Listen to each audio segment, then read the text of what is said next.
My name is Warren Hammond. Been juggling for 22 years. I grew up in Roanoke, Virginia. Had a teacher there named David Stewart. And went to college in Rochester, New York. Got to juggle with Wes and Jeff Peden, Jeff Lucas, Dave Nager, a lot of phenomenal jugglers, Joe Showers. Yeah. Oh, and then I also perform professionally now. With? Smirk, with Reed Bellstock. We have a two-man theater show. Comedy and juggling. And yeah, I do a lot of coaching as well.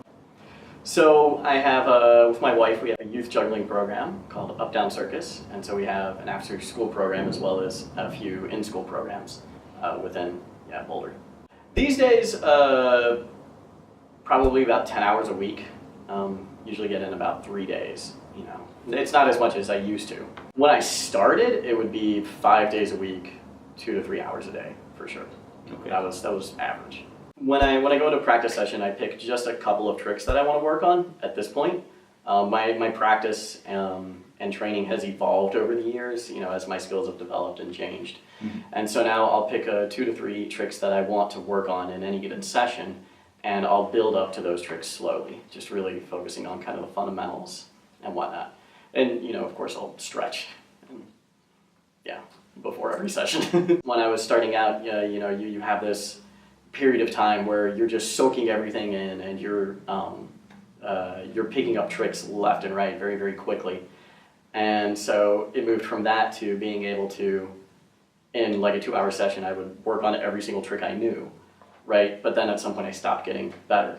And so I had to modify my practice in order to see improvement again. And so for learning a trick, you know, is, you know, just about everyone says you want to break it down as much as you can, right? So if it's like a tough 3-club trick, I'll just start with 1 club and make it as easy as I can for myself, really focusing on body position, things like that.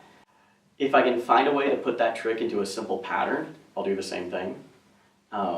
Like maybe if I'm working a trick, if it's a trick that has like it's a 5-object trick, maybe I'll try like a 4-ball or 4-club pattern that's got a 5 in it, you know, as a side swap, and try and throw that trick as that number. Then for perfecting a trick, I'm a really big fan of pyramids. So with a pyramid, you start with a low number of catches or throws, and you want to do that a high number of times. So it's low catch, high repetition.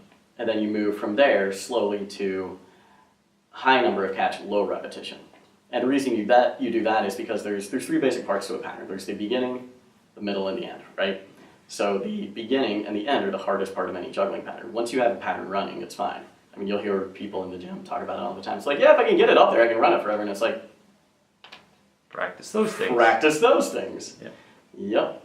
And then I'll do a pyramid, and then again, if it's a trick, because there are some tricks that I think kind of fall in between.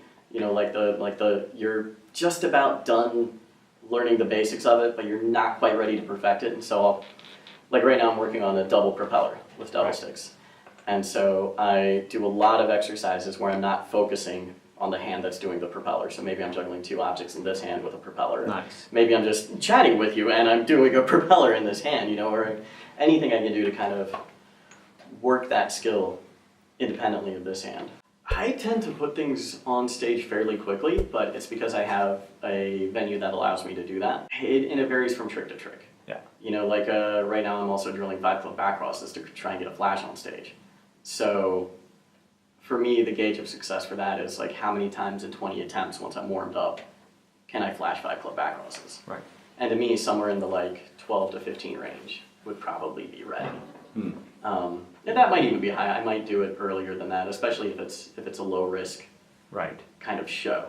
Yeah. Because I think if you put a trick in too late, if you wait so long before you put it into your show, then you've built it up, you've made it this, I think, kind of a psychological... Way too big a thing. Way too big of a thing, right? And so if you put it in a low risk situation, when you're still learning it, when it isn't perfect, then I think you get it quicker.